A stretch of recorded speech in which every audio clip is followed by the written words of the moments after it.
pessoal, boa noite.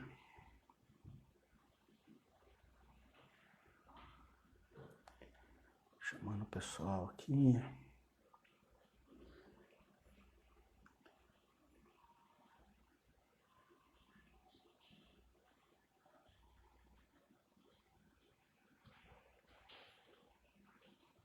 Isso aí.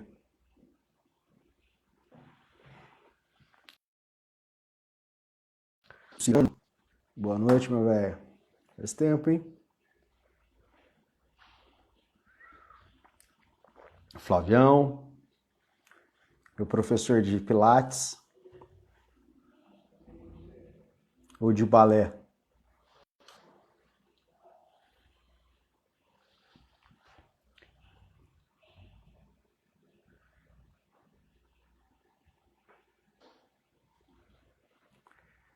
Eliana, Instituto Legacy. Bom, vamos começar. Pessoal, boa noite. Agradeço pela presença e me ajudar nesse projeto. Chamei um grande amigo meu, que é o Denis Hartung. É um baita de um coach, dos poucos coaches que eu conheço. Coach bom, coach raiz. E a gente já tem uma amizade, acho que há uns 5 anos, talvez mais. E a ideia é trazer sempre pessoas que vão agregar valor para vocês aqui.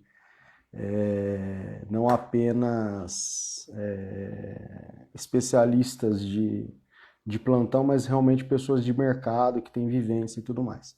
Então, com vocês, deixa eu achar ele aqui. Instituto Legacy.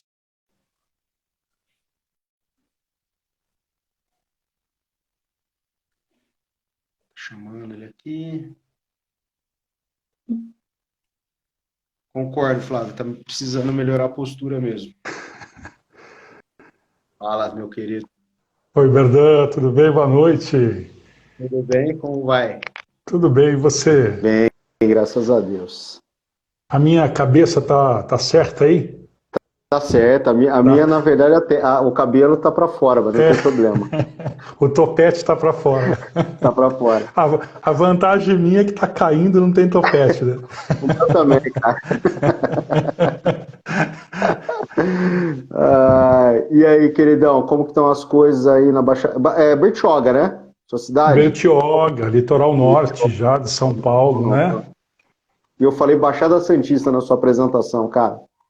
Não, mas Que tudo erro bem, faz geográfico. parte. Não, faz parte.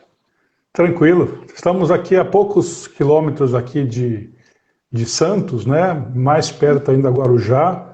Então é super tranquilo, é isso mesmo.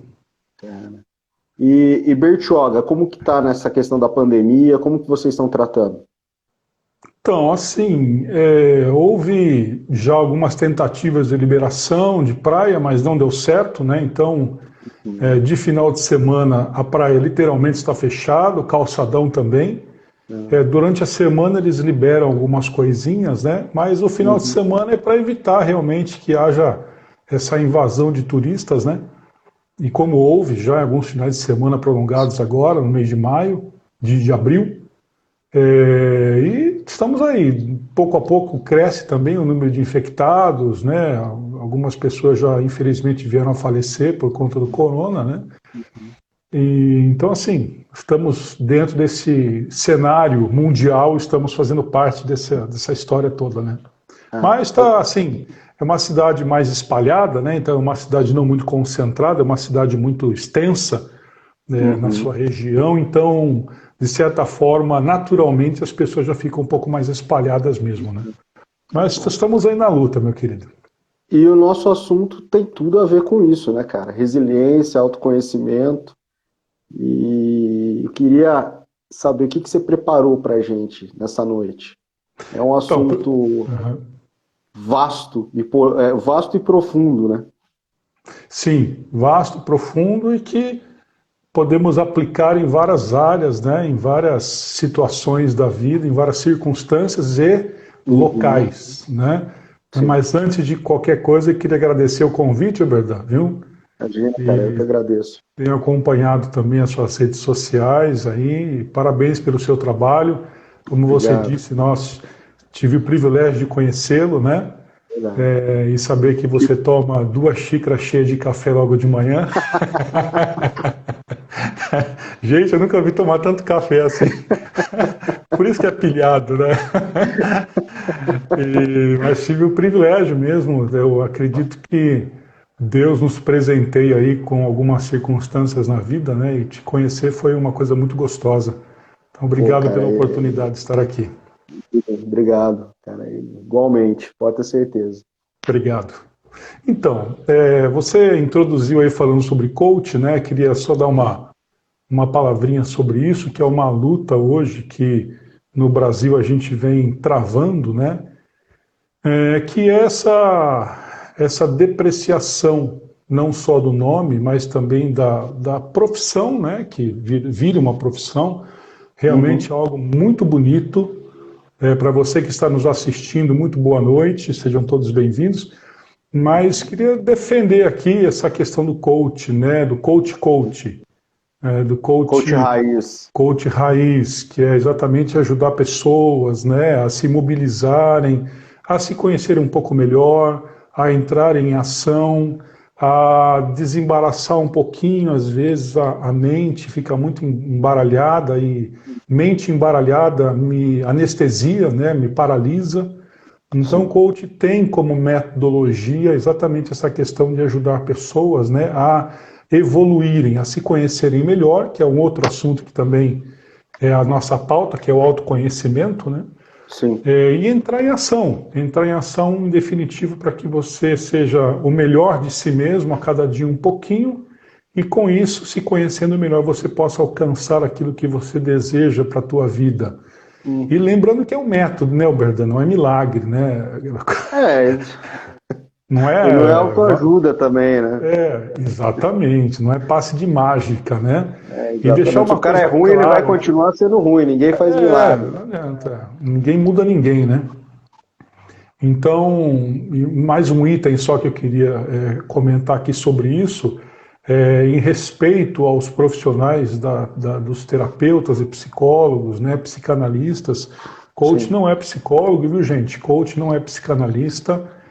Nós ajudamos as pessoas daqui para frente, daqui de onde ela está para onde ela deseja chegar. isso é E sim, importante. quando nós percebemos que o caso do nosso cliente é um caso um pouco mais psicanalítico, um pouco mais da psicologia, nós temos parceiros que nós indicamos para que essas pessoas sejam cuidadas por esses profissionais. Então, aqui Sim, todo o meu apreço, meu carinho e minha admiração, né? Porque eu sei que é uma classe que, devido aos maus exemplos, tem é, com, como é que fala, com razão, eu acho. né, atacado um pouco essas questões, mas é porque, infelizmente, em todas as áreas, né, Berdan, temos os Sim, maus profissionais, né, que acabam manchando toda uma carreira, né? com certeza. É isso que é bom explicar, né? Porque qualquer profissão tem os bons, tem os ruins. E qualquer profissão nova, existe toda uma polêmica em cima do que é, como é, e do jeito que é vendido o serviço, ele se torna, né? Principalmente para quem é iniciante, está naquela coisa, não conseguiu tracionar de fato ainda, demora. Demora. Eu particularmente acho que um coaching novo, pessoal assim, na casa dos 20 anos e tudo mais, não é uma crítica. Mas às vezes ele não tem vivência de carreira para estar falando aqui, tá pregando aquilo o que ele está colocando no vídeo, enfim.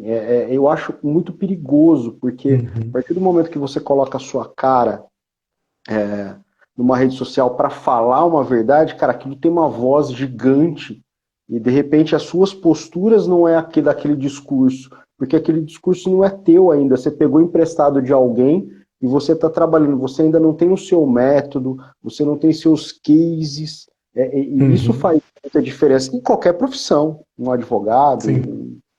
em qualquer profissão. Então, eu queria só agradecer aqui o meu sócio do Instituto Legacy, o Samuel. Ô, Samuel Samuel. Silva é o meu, falo que ele é o meu Thundercats. Então ele entrou aí, o Gabriel também da Quinoa, então sejam bem-vindos aí, galera, muito legal. Obrigado, pessoal, pela Então, presença. é muito legal mesmo. Vamos lá então falar um pouquinho de resiliência nesse momento do Bora, vamos corona, lá. né? Resiliência, acho que em primeiro lugar para a gente definir, não é ninguém nasce resiliente, né? Não é uma característica do ser humano ser resiliente, né? É uma habilidade que ela vem existindo à medida da experiência da vida. Então, primeira coisa, ninguém precisa se sentir menor ou menos porque diz assim, nossa, eu não nasci assim. Não, a gente não nasce assim, né? É a vida que vai nos apresentando circunstâncias para que nós sejamos resilientes, se bem que há pessoas mais resilientes do que outras, né? E aí por vários motivos, né? Então a resiliência é uma característica, é uma habilidade que nós vamos construindo à medida que a gente vai entendendo esse fluxo da vida, né? Essa maré da vida, hora você está tranquilo, hora você está pegando as melhores ondas, falando numa linguagem de litoral, né? Hora você está pegando as melhores ondas e hora não dá para pegar onda porque o mar está muito agitado e não adianta nem colocar a prancha na água, porque se bater a prancha na água, você vai ser castigado, né? Então, a resiliência é uma habilidade, né, que precisa ser... Aliás, hoje em dia, para você que está nos ouvindo, existe uma gama de habilidades, né, de comportamentos que hoje serão as tendências de 2020, se bem que 2020 a gente está ainda duvidoso se vai existir, né? Cara, a resiliência com certeza vai ser uma delas. Vai ser. O que estava entre elas, com certeza vai ser a do topo, com certeza, né? vai pro topo, não tem como.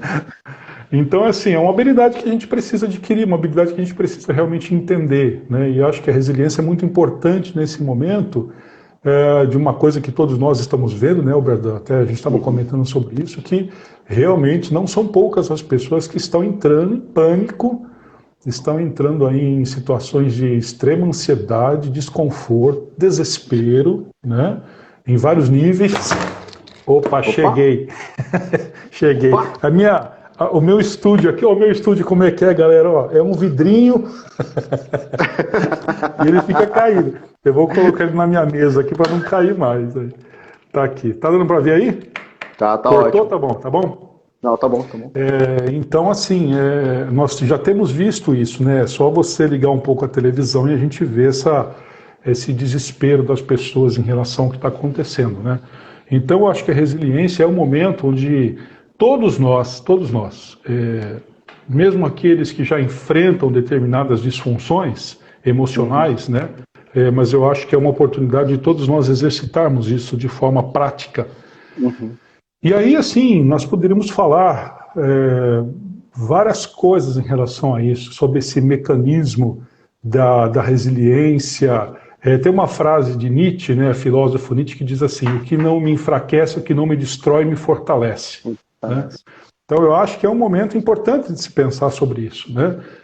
De nós usarmos esse momento para encontrarmos, e aí vem talvez a questão do autoconhecimento, né? Encontrarmos em nós, porque é tudo que está aqui dentro de nós, né? Talvez acho que a grande ansiedade desse momento, o grande pânico desse momento, é o que você não consegue enxergar dentro de você, porque você se conhece muito pouco, né? Nós nos conhecemos muito pouco, e aquilo que eu não consigo enxergar em mim, aquilo que eu não consigo agarrar em mim, fatalmente eu vou tentar encontrar isso em alguma coisa fora de mim. E a pergunta é, hoje, o que nós temos fora de nós? Cara, tem muita coisa, na verdade, né? Se você pensar, você tem... Bom, dentro dessa pergunta, né? Você está me ouvindo? Tô ouvindo. Tá. Muita coisa que talvez tiraria o foco da gente na questão do autoconhecimento. Eu acho que primeiro é culpar os outros ou as situações por problemas causados por você mesmo. Então, qualquer coisa. Eu acho que esse é o primeiro ponto. Segundo, às vezes a gente vive numa vida um pouco de fantasia, onde aquilo te anestesia. Então, Uhum. Netflix, por exemplo, dentro de uma situação como essa. Aham. Muita gente está afundando no Netflix ali, assistindo e tal, consumindo muito conteúdo, mas assim, que não vai te ajudar em absolutamente nada, simplesmente vai Aham. matar suas horas, vai passar o tempo. Dormir, por exemplo, também é uma questão que você tem, você foge da realidade. Eu acho Uhum. que a questão do autoconhecimento é você buscar viver cada vez mais e entender as suas emoções conforme as vivências que você vai tendo. Uma pessoa que não vive, ela não consegue se entender, porque ela não conhece aquela emoção. Tá. Né? Por exemplo, algum exemplo prático para mim. Cara, eu não entendia o que era ser pai, o que era ter uma criança. Só entendi isso depois que eu tive. Não é verdade? Aham. Então você fala assim, Aham. cara, todas aquelas birras que você viu os filhos dos outros fazendo, você fala, nossa, que absurdo. Hoje não, hoje eu tenho um outro sentimento, entendeu? Aham. Mas era uma emoção que eu não tinha. E E, hoje bom, você dá razão, hoje você consegue dar razão para alguns pais que até então você dizia, nossa, como é que consegue educar um filho desse jeito? exatamente, exatamente. Né? Fala, nossa, como é difícil, né? Um negócio que dá trabalho. É por isso que tem muita criança mal criada, dá muito trabalho educar. Então, agora, olhando por esse prisma, é exatamente isso. Nós estamos passando por um momento mundial, nós estamos passando situações semelhantes, nós Uhum, estamos tendo a oportunidade de parar de olhar um pouco para aquela rotina desenfreada que nós tínhamos, buscando uhum. alguma coisa a troco de qualquer coisa, né? Ou Sim, até mesmo exato. a troco de coisas valiosas, legítimas, né? Mas assim, todos nós estamos num momento agora onde a questão é a experiência. O que a gente vai fazer com tudo isso? Né? O Exato. que nós vamos fazer com toda essa complexidade da vida? Né? Agora eu estou tendo que me deparar com a minha casa. De repente, hoje, muitos pais estão dizendo: meu Deus, como a escola é importante. É Por verdade. quê? Como os professores são importantes. Por quê? Porque os professores ficam com os filhos durante o dia todo e às vezes nós não dávamos muita importância para isso. Mas hoje você fala, meu Deus, como é que o professor consegue ficar com o meu filho e mais 30 crianças numa sala de aula o dia inteiro? E eu não Verdade. consigo ficar com o meu filho durante o dia, não sei o que fazer com ele dentro de casa. Né? Então, eu acho que essa complexidade do dia a dia, essa vivência meio que igualitária hoje talvez partindo da questão do ter, mas a questão do ser, nós estamos meio que no mesmo patamar. Né? Todos nós estamos enfrentando talvez os nossos piores ou os nossos melhores monstros, né? Tendo que lidar com a gente mesmo, tendo que passar um tempo maior com a gente mesmo. E aí a pergunta é: você passando tempo com você mesmo, quem é você? Pergunta de US$ 1 milhão, né? Não é? E a resiliência vem disso. Como o Oberdan falou, a resiliência é o fato de você se conhecer.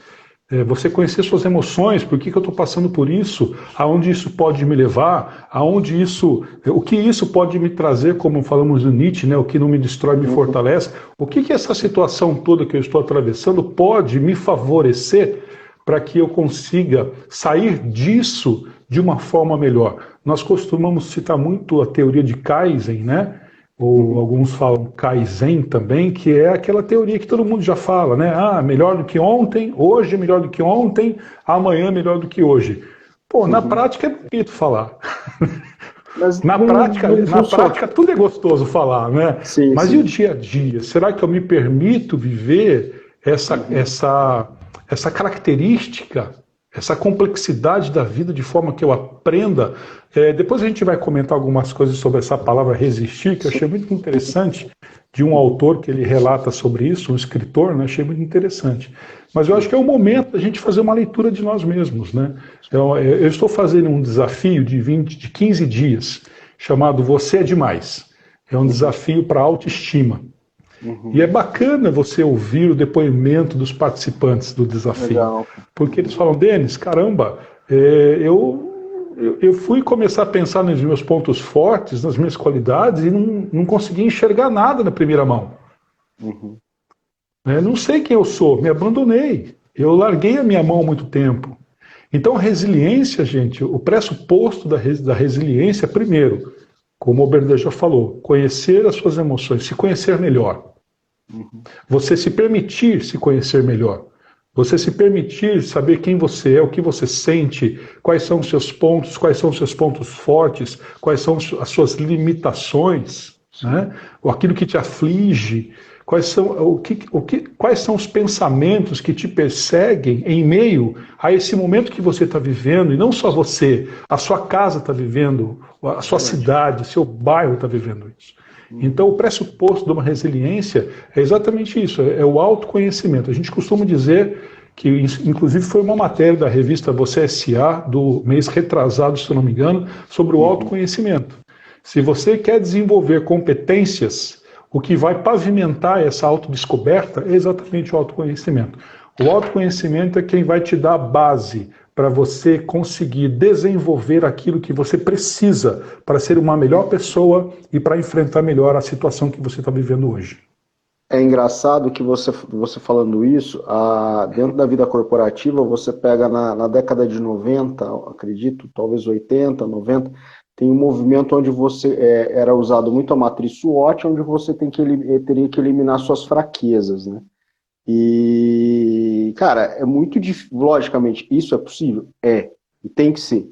Mas hoje você pega os modelos de gestão de pessoas, exatamente você fortalecer suas forças, porque as fraquezas, elas acabam ficando praticamente inócuas ali dentro daquelas funções. E se você não se conhece, você não consegue nem avaliar nem o que é força e nem o que é fraqueza. Você não consegue medir isso. Né? Porque você pega e fala assim, olha, por que eu desisto fácil das coisas? Por que nada dá certo para mim? As pessoas sempre vão para isso, né? E elas nunca vão para coisas mais complicadas. Às vezes elas tropeçam em coisas simples. Exatamente. Né? E dentro dessa questão assim, não dá, por que nada dá certo para mim? Cara, mas às vezes você faz tudo errado. Como que vai dar certo? Não tem como dar certo. Né? Você olha para aquela situação, não tem nada certo. E aí não vai dar certo. O resultado vai ser aquilo mesmo, né? Não tem jeito. O resultado vai ser. Se você começou errado, o resultado vai ser errado. Não tem. É matemático praticamente, né? É matemática simples. Você comentou da análise SWOT para as empresas, né? Para o mundo corporativo. Nós aplicamos, né? O coach, de vez em quando, ele aplica uma análise SWOT, que a gente vai chamar também, hoje eles abrasileiraram, né? Não é o SWOT, é FOFA. Né? É fofa, é horrível o nome brasileiro. Eu achei meigo. Que são exatamente as suas forças, oportunidades, fraquezas e ameaças. Né? Exato. Mas é interessante que você falou o que o autoconhecimento traz, porque, por exemplo, eu já tive clientes de coach que eu disse assim, vamos falar um pouquinho sobre os seus pontos fortes? Fala alguns pontos fortes para mim. Aí ele fala, perfeccionismo. Pô, legal. Eu já melhorei bastante, né? Eu sou uma pessoa perfeccionista. Só que eu entendi que em determinado momento da minha vida, ser muito perfeccionista iria ser uma tremenda limitação para mim e para os meus relacionamentos, inclusive, né? Então eu, nesse dia, perguntei, mas deixa eu te perguntar, você acha que o perfeccionismo, nesse momento para você, ele te ajuda mais ou ele te impede mais, ele te atrapalha mais? Ele falou assim, peraí, não, hoje em dia, esse meu excesso de perfeccionismo, ele realmente não me ajuda. Aí eu perguntei, nesse momento, para você, é uma força ou é uma fraqueza? Ele falou, não, hoje é uma fraqueza. Então, o autoconhecimento, né, ele favorece essa análise pessoal, que é exatamente aquilo que a gente fala, é muita coisa aqui dentro. A gama de informações que hoje nós temos é muito grande.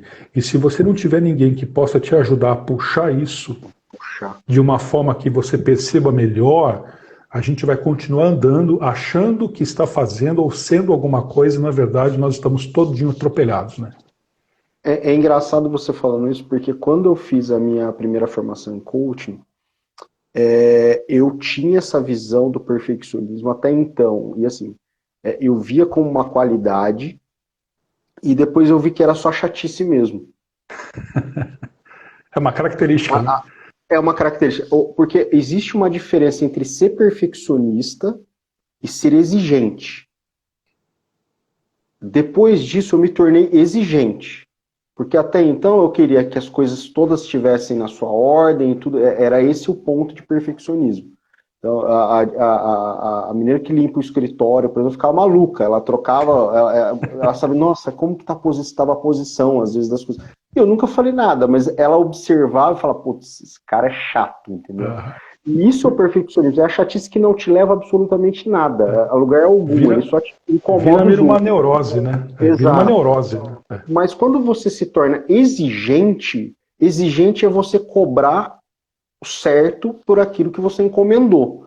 É você Exato. exigir o produto entregue, que o contrato seja cumprido. Isso é uma exigência, e isso te move, isso leva para frente. Né? Não é só a chatice pela chatice. Puta, sou chato mesmo. Não, cara, não sou chato, sou exigente. Comprei isso, eu quero que isso seja entregue.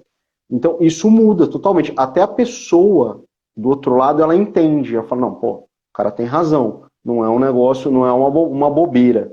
Entendeu? Exatamente. E você cria muito menos desgaste também. Você quer ver, por exemplo, você pega um líder perfeccionista, geralmente o líder muito perfeccionista, ele é um líder que não consegue delegar muito. Sim. Por que ele não delega? Porque ele não acredita que para aquela pessoa que ele gostaria de delegar, ela vai conseguir executar o trabalho da mesma forma que ele executaria. Então, por ser perfeccionista e medo de fazer isso, ele diz, não, melhor eu fazer então do que o outro fazer e não fazer do jeito que eu quero. Então, é uma fraqueza. Muito. É uma fraqueza. Né? Então, é uma coisa para a gente pensar nessa complexidade, viu, gente? Inclusive, como nós estamos dizendo, a complexidade da resiliência. Você conseguir... Você sabe que resiliência, ela vem... na verdade, foi esse termo e essa ideia foi pega da física, né? Porque a partir de 1940, a psicologia adotou essa ideia da resiliência da física, que dizia que o material resiliente é aquele que depois de sofrer o impacto ele volta ao estado normal.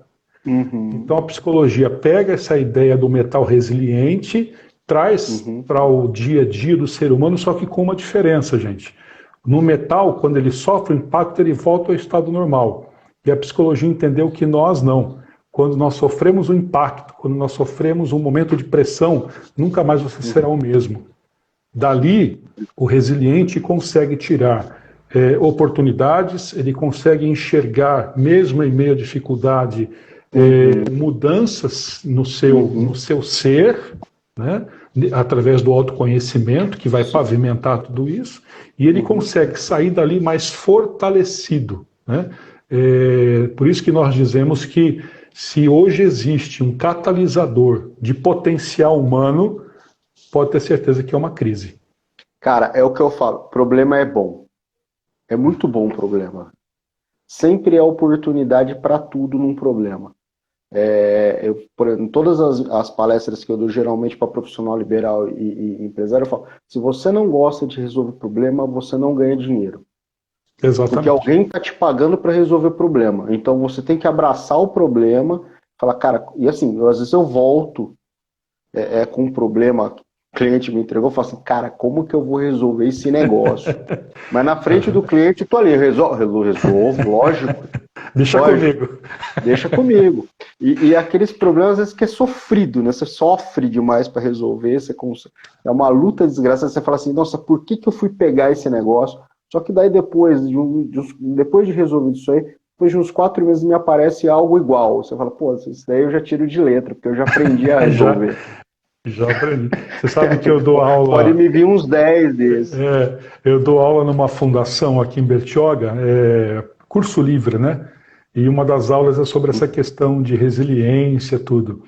E nessa aula os alunos acham muito estranho o conteúdo, porque eu falo assim, quando surgir um problema para você, na empresa que você trabalha, ou em casa, seja que esfera for, você não precisa gritar, porque senão o pessoal vai achar que você é louco.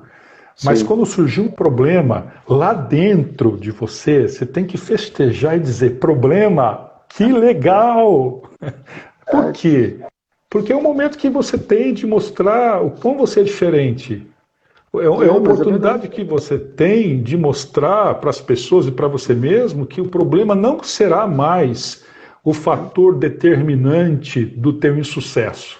Pelo contrário, o problema, uma vez que você olha para ele com resiliência e enxerga nele uma visão mais otimista, ou seja, em cada problema você observa uma oportunidade, as pessoas começam a olhar para você também de forma diferente. O teu comportamento resiliente, exato, você vai ser aquele profissional que ao invés de você ter que procurar alguma coisa, você passa a ser comentado nas redes, você passa a ser comentado nas rodas, né? Eu recebi, no começo da pandemia, da quarentena principalmente, eu recebia muita mensagem no direct, através dos meus stories, falando assim, o que vai ser do mercado? O que vai acontecer? O que você acha que vai acontecer? Eu falei, porra, eu não sou um oráculo, né, cara? Assim, eu falei, eu tô na mesma situação que você. Aí eu falei, olha, eu vou começar a escrever sobre isso. E aí eu comecei a escrever uma série de artigos sobre vida pós-Covid, que tá no meu feed e tal. Eu comecei a fazer isso. Daí eu falei, porra, acho que eu vou começar a fazer live. Aí teve um amigo meu que me chamou para participar de uma live dele, eu gostei, e eu comecei. E é exatamente isso, é ajudar, que a partir do momento que você coloca a sua cara para falar e tal, você tem voz. Eu falo, tem muita gente falando bobagem, vamos tentar pelo menos falar alguma coisa que agregue a pessoa normal, a gente que está fazendo, que está trabalhando, que está correndo atrás. Eu acho que isso é o intuito. Mas é engraçado como as pessoas te procuram, falam, cara, como que a gente vai resolver isso? Exato. Entendeu? Tem coisa que fala, cara, eu posso pensar? Que eu não tenho a mínima ideia de como vai ser, porque existem mudanças que estão acontecendo, você fala, cara, isso não foi previsto. Ninguém previu isso, né? Você pega a explosão eu posso dar um exemplo do meu primeiro artigo, a explosão de live dos cantores. Cara, é um negócio sem precedente. Você fala assim, pô, onde aconteceu isso? Entendeu? Exato. E é um negócio? É um negócio. Mas assim, é um negócio que está tracionando, tá puxando um monte de... Uma pessoa canta para 11 milhões de pessoas, cara. 11 milhões de pessoas, acho que é a população inteira de São Paulo. Quando foi que ela fez um show que levou ao vivo presente, que levou esse tanto de gente? Nunca. Exatamente, nunca. Né? Nunca. Agora, então sim, o momento agora... comportamentos mudarão durante e pós? Com certeza. Agora, eu queria ler um negócio aqui que eu achei muito interessante, até para os nossos telespectadores aqui, que é uma autoavaliação baseada numa escala de resiliência, né, pelo Connor Davidson. Então, são alguns itens que ele questiona e eu queria questionar vocês que estão nos assistindo, até para você se autoavaliar, né? Então, por exemplo, você consegue se adaptar a mudanças facilmente nesse momento? E aí você vai respondendo, tá? Costumo lidar efetivamente com qualquer complicação ou imprevisto, ou eu entro em desespero devido à não facilidade de mudanças, né? Um outro item para se autoavaliar: tento ver o lado positivo das coisas quando enfrento problemas. Tem gente que a gente conhece, eu também era assim, viu, Berda? Eu era muito vítima de mim mesmo, né? Então tudo estourava a Bolsa de Valores de Nova York, era por minha causa. Então, um negócio meio doido assim, né? O cachorro do vizinho ficava doente, era por minha causa. Então, infelizmente. Um outro item: sei lidar com estresse. Hoje, você que está nos assistindo aí, nesse momento que você está vivendo, você sabe lidar com o seu estresse? Costumo me recuperar muito bem depois de uma doença, lesão ou outra dificuldade? Sou habilidoso em alcançar os meus objetivos? É interessante que eu estava lendo esses dias, estudando sobre o quarteto da felicidade, que são 4 substâncias que nós precisamos liberadas pelo cérebro para poder nós termos uma felicidade. Lembrando que a felicidade não é um estado permanente, né, gente? Sim, lembrando que é uma onda, né? Mas, por isso que é felicidade, né? Por isso que há momentos felizes. Exato. Alternância. E uma das questões da resiliência... Que é feliz o tempo todo é uma pessoa boba. Exato. Uma pessoa disfuncional, na verdade. Né? ou então vamos dizer assim, camuflada, né? Sim, foge, né? Camuflada. Se esconde atrás da felicidade. Exato. Um outro item, falando sobre objetivos, né? Eu lendo essa semana sobre isso, falava que às vezes a pessoa que tem uma autoestima meio baixa, quando ela cria um objetivo para ela e começa a andar em direção a esse objetivo, ela libera a dopamina no seu cérebro, só pelo fato de ter pensado no objetivo. Olha que coisa sensacional. Então, ter objetivo é importante. Em meio à pandemia, é importante o objetivo, porque isso também tira de você essa resiliência importante. Quando estou sob pressão, penso e ajo com clareza e determinação, ou eu vou começar a agir de forma embolada, né? O fracasso não me desanima. Eita! Seu salário foi diminuído em 50% como o meu foi. E aí? E as contas não, né? As contas não foram. É verdade. Quando a minha diretora me deu essa notícia, eu tive que reunir a minha equipe para também passar essa notícia para eles, né? Dentro da empresa, que alguns foram diminuídos 25% e outros 50%, e eu estava como gerente também no rolo dos 50%. E aí eu te pergunto, como foi que eu reagi diante disso? Né? Eu posso dizer para você que nos assiste com toda certeza, se fosse alguns anos atrás, eu me desestabilizaria muito, gente, me conhecendo, tá? Muito. Porém, por isso que o coach para mim é uma ferramenta maravilhosa que me ensinou a ter um pouco mais de temperança, equilíbrio, me conhecendo melhor. Quando eu recebi a notícia, eu já reprogramei o meu cérebro para que eu não sentisse o impacto disso, entendendo o contexto. Então, entender o contexto também é um ponto importante para a resiliência. Sim, e aí, mais duas coisas que ele fala. Me considero uma pessoa forte quando enfrento os desafios e as dificuldades da vida. E último, tenho habilidade para lidar com emoções como tristeza, medo e raiva. Então, diante dessa autoavaliação, se a maioria das suas respostas foi não consigo fazer isso, é porque você precisa aproveitar esse momento, você que nos ouve, para desenvolver essa resiliência que vai te levar a um outro nível de vida que você não esperava ter, que é reprogramar aquilo que você pensa primeiro sobre você mesmo e de acordo com aquilo que você vive ao seu redor. Excelente isso, hein, cara? Excelente ponto de vista. Até é bacana uma matéria que saiu de 11 de setembro, quando as Torres Gêmeas foram atacadas, né? E aí até hoje não se sabe quem fez. Eu sou meio da teoria da conspiração. Eu sou. Mas pesquisadores da Universidade da Colômbia, eles fizeram um estudo para tentar analisar qual teria sido o impacto emocional na vida daquelas pessoas que tinham passado por um forte impacto emocional. Né? Mas, segundo a pesquisa, eles já foram para essa pesquisa já meio que certos de que eles encontrariam um cenário caótico, emocional, psicológico. Mas eles se surpreenderam, porque o nível de pessoas derrubadas psicologicamente pelo tal ato, pelo tal fato, foi bem menor do que as pessoas que eles encontraram já entendendo o que tinha acontecido e conseguiram tirar disso tudo lições para a vida e se fortaleceram para continuar a vida. Então, 65% dos entrevistados mostraram que depois de tudo que aconteceu, eles estavam fortalecidos para continuar a vida e continuar lutando por aquilo que eles queriam. Cara, interessante. Então, é possível nós passarmos por essa pandemia e sair dela melhores? Sim, porque toda vez que você é tensionado, a grande chance que você tem é sair dessa tensão melhor do que você entrou. Caramba, hein, Denis? São umas pesquisas muito, muito legais, cara. Mas é verdade, tem todo o sentido, né? Porque se você pega, por exemplo, a geração... A gente vive hoje a vida que os baby boomers, que foi a geração pós-Segunda Guerra, construíram, né? A gente vive nesse mundo ainda. Eles não morreram todos, né? Não foi um novo mundo. E é engraçado que o nível de resiliência deles em construir essa coisa, né?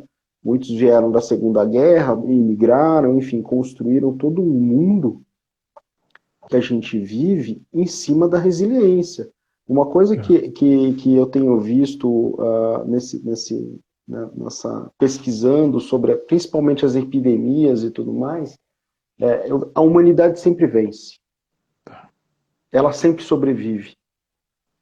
Ela sempre se adapta, ela sempre se capacita, né? Então, chorar faz parte? Porra, lógico. Eu acordei hoje falando para minha mulher, eu falei assim, cara, eu tô sonhando que eu tô trabalhando no escritório. Eu tô sonhando, cara, com isso. Eu quero isso, quero ter de novo minha rotina e tudo mais. Mas, assim, a gente tá vivendo num período de exceção e que vai passar. Vai passar. Ela vai passar. Pode ser que não, a gente sempre acha que vai passar, quando está finalizando a quarentena, há uma renovação. Cara, não quero entrar no mérito se é certo ou errado, mas a gente não pode sair para ter uma vida enquanto não tiver a finalização dessa quarentena. Mas assim, ela vai acabar algum dia. Ou seja, por uma questão econômica, de você ter que fazer a economia tracionar novamente, ou quer seja porque resolveu de fato o problema. Então, é isso que quem está em casa tem que estar, se não está trabalhando, né, se não está produzindo, enfim, avaliar essa situação e começar a estudar uma forma de conseguir, por exemplo, um trabalho no pós-pandemia, se preparar, ter um monte de curso gratuito pela internet. Você pega criar uma nova rotina de vida, né, um novo propósito, mas um propósito também que se ganhe dinheiro, né? Porque propósito sem dinheiro só se você tiver uma vida religiosa, né? Porque todo mundo, tem que ter propósito. Putz, mas o propósito não te dá R$1. Fala, cara, difícil, hein? Entendeu? Vai viver num mosteiro, talvez seja mais interessante. Eu acho que isso é importante, né? Essa rotina é importante, né, Alberto? Aliás, os psicólogos, o que mais eles têm falado é isso. Você não pode deixar de ter uma rotina saudável durante esse momento aqui. Como você disse, você não pode se largar no sofá, né, igual eu aqui em casa. A gente está assistindo filme, eu gosto muito de filme, né? Então a gente anda assistindo filme pra caramba. Só que assim, tem tempo para isso. Então você tem tempo para estudar, você tem que ter tempo para se preparar, você tem que ter tempo para aproveitar, se conhecer melhor, quais são os seus valores, o que realmente norteia a sua vida, o que norteia as suas decisões, por que você decide isso, por que você decide aquilo, quais são os pensamentos fortes que você tem a respeito de você mesmo, quais são as suas limitações. Talvez você tenha algumas limitações mais rasas, mas talvez não, talvez você tenha aí coisas disfuncionais em você que realmente te atrapalha, te impede de dar o próximo passo mais otimista, mais agressivo para o mercado, Sim, né? Enfim, aproveita o momento, é um pit stop. Tudo bem que foi forçado, mas é o pit stop. E para que serve o pit stop? Para colocar mais combustível, para limpar sua viseira, para resolver os problemas que durante a corrida estavam causando. Então, eu acho que esse momento, e você falou uma coisa legal, um dos segredos da resiliência assim como a vida não é perpetuamente só up life, né? Mas ela também tem os seus momentos de dores, mas os momentos de dores também são passageiros. Sim, é verdade. Então a questão é o que nós estamos fazendo nesse momento com aquilo que nós estamos passando. Então aproveita esse momento para fazer uma releitura, né? E uma das indicações que os especialistas dão é exatamente essa, que eu ia te falar, né? Que é o autor do Cisne Negro. Ele diz o seguinte, que a palavra resistir, ela tem sido uma palavra muito forte usada hoje no vocabulário mundial. Mas interessantemente ele vai na contramão. Ele fala assim, eu estou abolindo a palavra resistir nesse momento, porque quando você resiste muito a um momento do terror, da aflição, você está gastando muita energia em resistir. Verdade. Então ele diz assim, não resista, gaste a sua energia naquilo que vai produzir força. Quanto ao que você está passando, os especialistas dizem, aceita. Entenda que a nossa vida é vulnerável. Entenda que nós, humanos, somos vulneráveis. né? Entenda que o que está acontecendo de verdade. Entenda que o que está acontecendo com você em casa, com a sua família, com a sua vida profissional, com as suas contas que estão vindo e você não tem, porque, enfim, é o que está acontecendo. Aceita a nossa vulnerabilidade, mas entenda que a partir desse momento da aceitação, gaste a sua energia para se preparar, porque amanhã tudo começa a voltar ao normal. E a pergunta é, como é que você estará quando esse retorno começar? Você vai estar melhor preparado?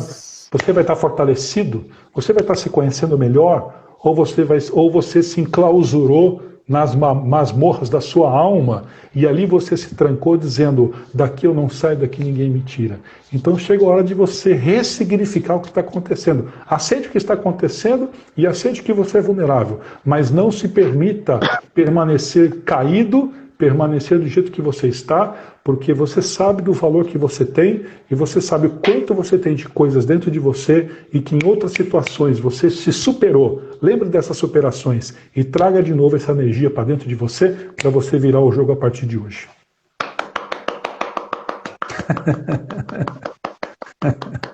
É a vida, cara, não tem jeito. Cara, é verdade. É verdade.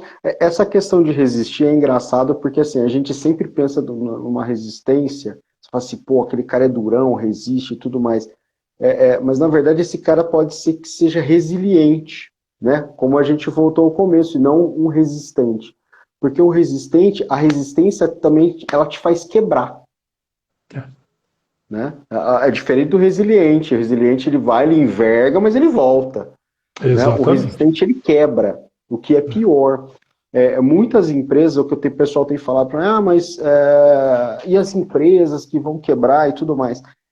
Nas 2 primeiras semanas da quarentena, eu até estava com esse pensamento. Cara, muita gente vai quebrar.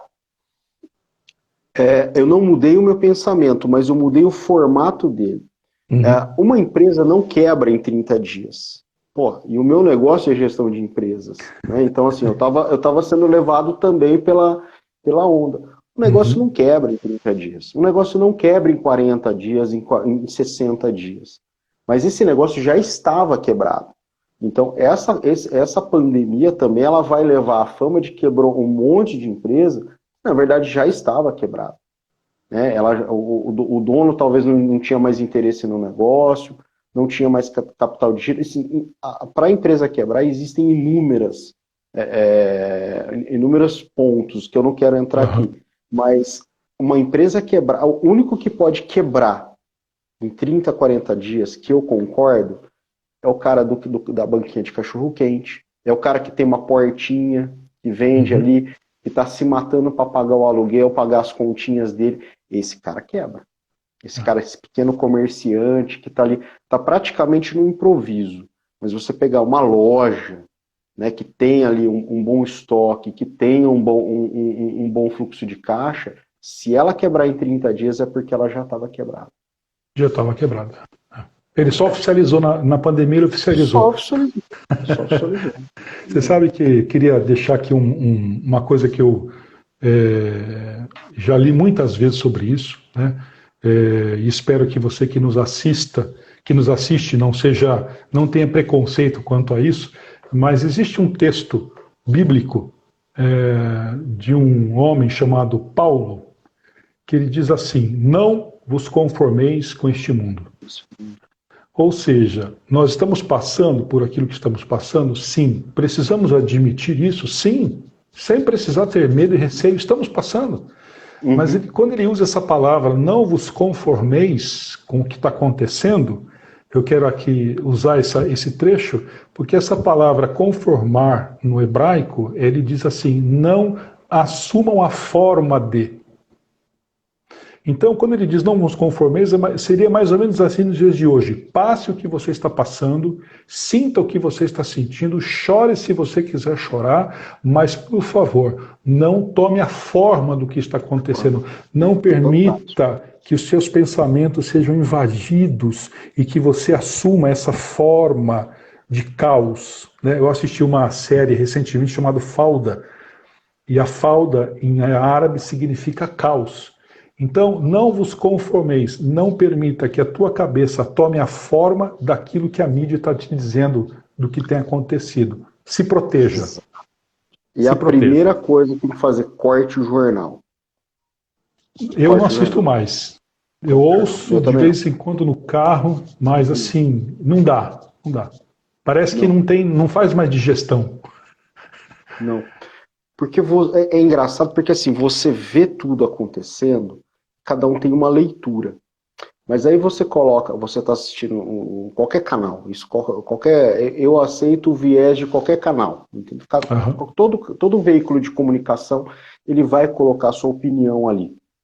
Não existe um jornalismo isento, pleno. Uhum. E logicamente, quando você começa a assistir, você fala assim, cara, a gente tá ferrado. Aí você fala, putz, a gente tá ferrado. Aí você fala, cara, você teve perda de receita? Não. Tem alguém doente na sua família? Não. Você tá com a sua casa? Tô. Você começa a olhar todas as suas coisas, assim, você fala assim, cara, praticamente não tive nenhuma mudança significativa. Então eu falo assim, mas dando um exemplo geral, né? Você falou que teve perda de 50% do seu salário, mas e as demais coisas? Elas continuam. Sim. Né? Então, assim, você fala, pô, dinheiro é dinheiro? É importante. Mas, cara, saúde é melhor do que dinheiro. Exatamente. Não adianta você ter dinheiro e ter saúde. Né? Não adianta você tá com frio e não ter cobertor. Então, para mim, é essa relação. E você começa a avaliar, você fala assim, cara, eu tô reclamando demais. Exatamente. Eu tô me colocando numa posição de reclamão dentro dessa crise, de uma realidade que não é a minha. Não é a minha. Então você começa a ir com pensamento de manada. Você fala assim, nossa, a gente tá ferrado, de fato. Aí Exatamente. Você ouve o cara fala assim, e aí, como que tá as coisas? Puta, cara, tá ferrado. A gente tá ferrado. E aí o outro, você fala, tá ferrado. Eu falei assim, cara, pô, não é possível, cara. Eu acho que são perguntas que a gente pode responder. E a gente é brasileiro, né, Denis? Quantas crises a gente tá vivendo? A gente já viveu. Eu lembro na crise de 2008, do crash lá nos Estados Unidos, eu falei pro meu pai, pai, mais uma crise. Ele falou, cara, eu já passei dessa daí, já passei por umas 20.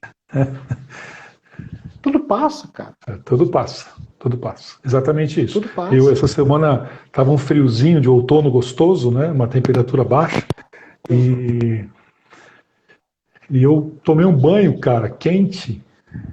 E no chuveiro eu disse assim, não tenho porquê eu me permitir entrar nesse corredor escuro do medo. Não vou me permitir... Não está ouvindo? Tá ouvindo? Alô? Tá ouvindo? Fala alguma coisa aí, Berdan. Não tô te ouvindo. Eu vou te derrubar e te trago de volta. Espera um pouquinho só, peraí. Tá me ouvindo? Não? Não. Eu vou te derrubar e trago. Tá?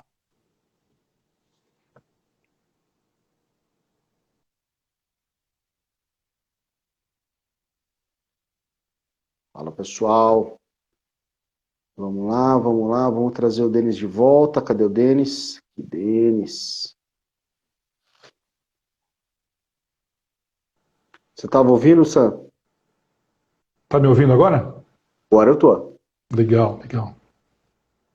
Show. Então, o pessoal está voltando, mas só para encerrar dizendo o seguinte, que eu falei, não tem me faltado. A gente almoça, janta.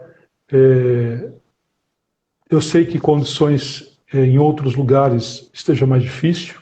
Sim, né? Com certeza. Mas acho que a mensagem dessa nossa conversa sobre resiliência e autoconhecimento é exatamente essa. É você viver o que está vivendo, entender a vulnerabilidade do que somos e do que passamos, mas não necessariamente se entregar a ela. Ou seja, você trabalhar a sua mente de forma que você se fortaleça enquanto nós estamos passando por essa questão. Eu queria rapidamente, se você me permitir, contar uma história do bambu e da samambaia. Posso? Dá tempo? Rapidinho. A gente tem... nós entramos de novo, né? 5 minutos. Não, mas você entrou, eu não. Ah, é verdade. Vai lá, 5 Mas é minutos. rapidinho. É, Tá. é a história de um carpinteiro de uma cidade no interior. Ele fazia móveis, vendia para a cidade toda, né? Ele era muito, muito conhecido, muito respeitado, mas de repente, como tudo cresce, como tudo muda, naquela cidade chegou uma super empresa de móveis, né? Que fazia os móveis mais rápido, fazia os móveis de melhor qualidade e, para surpresa dele, com tudo isso, fazia móveis mais barato. Então as Uhum. pessoas começaram a consumir os móveis dessa cidade e ele começou a ficar sem venda. Automaticamente, não entrava mais dinheiro dentro de casa, a esposa dele era uma professora, o salário dela não estava mais conseguindo sustentar a família, ele tinha filhos e começou a ter coisas, faltas dentro de casa, e ele entrou numa situação assim emocional muito, muito dramática, né? E Uhum. um dia ele não aguentou mais a pressão. Ele viu que o negócio não ia virar, ele saiu para dar uma volta na floresta, que era o lugar que ele mais gostava de estar. E num determinado momento ali nessa andada pela floresta, ele encontrou um sábio, um velho sábio, que o convidou para tomar um café na sua casa. Uhum. E quando ele entrou, ele falou assim para esse carpinteiro: estou reparando nos seus olhos que você está passando por um momento difícil. E ele então contou esse momento e o sábio disse: eu quero te convidar a tomar um café, mas só que lá no meu quintal. Eu quero te mostrar uma coisa. E ele levou ele lá para o quintal e ele mostrou: está vendo aquilo ali?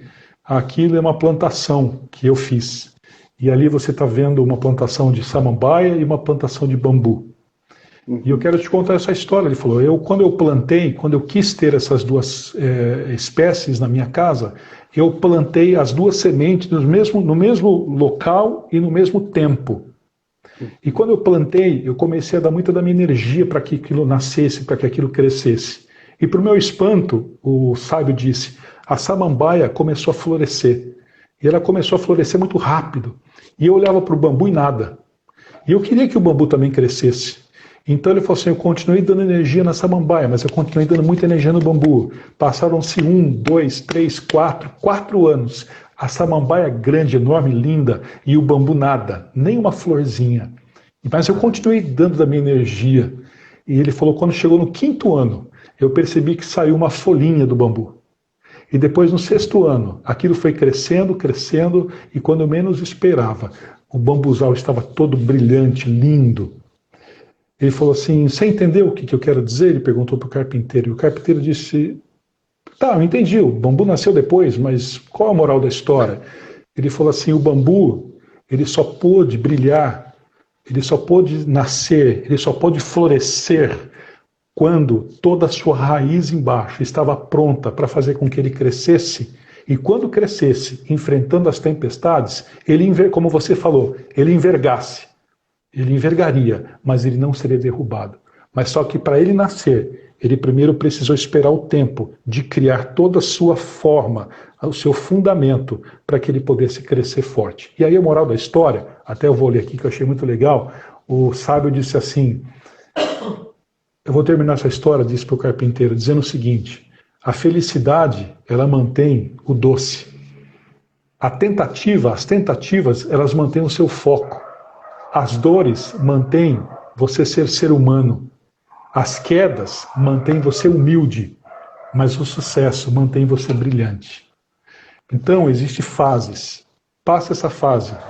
Enraiza a sua vida. Para que quando você saia disso, você saia mais fortalecido para enfrentar o que vier, mais resiliente. Porque essa resiliência vai tornar você um ser humano melhor. E creia nisso, um profissional acima da média. Esse é meu amigo Denis, qual eu tenho muito orgulho. É isso aí. É isso aí. Estamos aí, meu querido. Vamos em frente. O que não nos derruba, o que não nos mata, nos fortalece. Então, Verdade. é isso daí. Queridão, vou ter que encerrar. Vamos Em um nessa. minuto, o Instagram vai me derrubar. Cara, Vamos. muito obrigado de verdade pela sua participação. Foi muito bacana, tá? De verdade mesmo, de coração. Obrigado, Verdão. Obrigado a você que esteve com a gente aí. Acredite, vai passar. Nós vamos vencer. E você vai vencer, eu tenho certeza disso. Não é a primeira vez que você passa por situações difíceis. Essa é mais uma que você precisa aproveitar para se fortalecer. Deus abençoe a todos vocês. Obrigado, Berdan. Até a próxima. Beijão. Até a próxima. Pessoal,